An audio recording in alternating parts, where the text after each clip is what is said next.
Wednesday, June 12th, I think, 13th? Sorry, 13th, Wednesday, June 13th, 2024. And so the View talked about Hunter Biden's conviction that we talked about here yesterday. I don't think they said anything that was very unexpected. I thought Sonny might make more of a case for him not getting any prison time, but she did talk about how it's going to affect the case um, in September. But tax, uh, what was it? Tax fraud, tax evasion, whatever it was. Interesting take that she made that she thinks he should just plead guilty and get the whole thing over with. Um, Interesting tactic. I don't know how guilty he is in the tax thing. I don't really know much about that one. All I know is that there was a plea deal for the whole thing, the tax and the gun and all the stuff, and then it got mysteriously killed all at once, which I assume was a Donald Trump directive.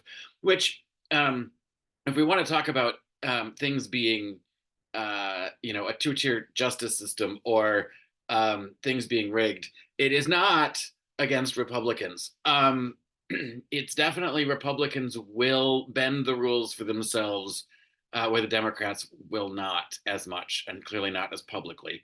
Um, and they did discuss all the stupid right-wing media and their response, and sort of laughing at the idea that this is somehow representative of justice and blah blah blah, which is why I say over and over again to Democrats that they need to just stop worrying about what the right wing media is going to say about anything. It should not be a deterrent to do the right thing, or to come up with legislation, or pass legislation, or wear a tan suit. It doesn't matter what the Democrats do or don't do.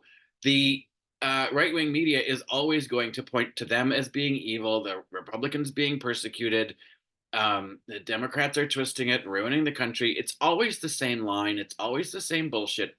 And the people who listen to that are just stuck in that echo chamber. Most of the world doesn't listen to it.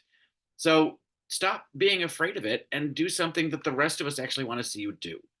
But sentencing isn't for a while yet, so we'll see about that. Nobody talked about the fact that Trump had his probation hearing on Monday, which was very weird because it was done remotely. He was allowed to have a lawyer. They didn't make him do a drug test. The whole thing was like, tell me this isn't a two-tier justice system, that he's not getting special treatment, because he is. He's not getting overly persecuted. He's being treated with kid gloves. So y'all agree with your two-tier justice system statements, Republicans.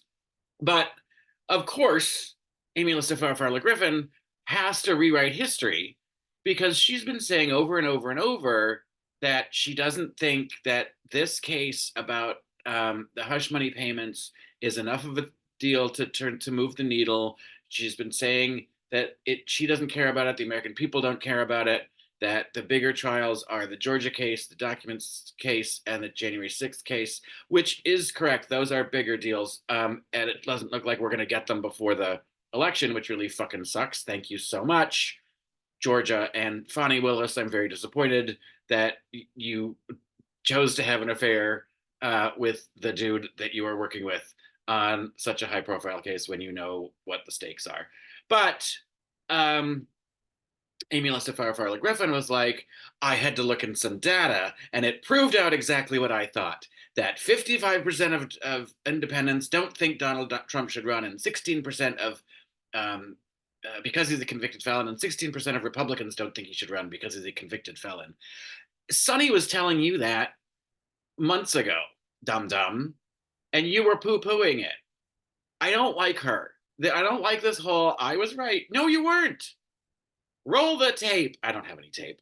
But well, actually, I'm sure I do, somewhere in an archive of all that TV crap that's recorded. I'm sure I have tape of her saying that she doesn't think that this case mattered. And she focused on the 16% of Republicans, which, we already know that they're dissatisfied with him because of the protest votes, which were higher than 16% on average in the primaries. Fucking Nikki Haley won DC by a lot. Um, and she wasn't even running anymore. But uh, that whole idea that somehow this was her idea, that this was, Alyssa's big talking point, is ridiculous. And it's the 50% of independents that are the is the bigger, more important number, because that tells you where they're going to lie, where at least they won't vote for Trump. They may not go out and vote, but they probably aren't going to vote for Trump. So that's a nice little bellwether. Bell, well, whatever. And then uh, I don't know. I kind of agree with Whoopi. If these people are having a nude wedding and they know what their family and friends feel about the nude wedding, it's probably like that's going to weed out the ones we don't want. Um, and who knows? Maybe by the time who knows what they're doing? But I hate these hot topics that come off of basically Reddit. Um, it's just like it's like watching clickbait on TV. I just don't care.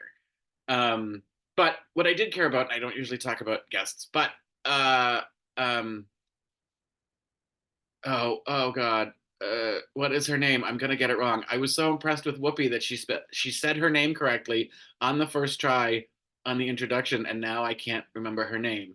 The woman from The Bear. Um, I just love that she's like so fucking like relatable, and she was probably one of the best performers I've seen in Saturday Night Live. Not relying on the cue cards, committing to uh, the bit, by interacting with the other players. But she's got a history in comedy and improv. So she's a joy to watch, and I can't fucking wait for this goddamn documentary about the Brat Pack.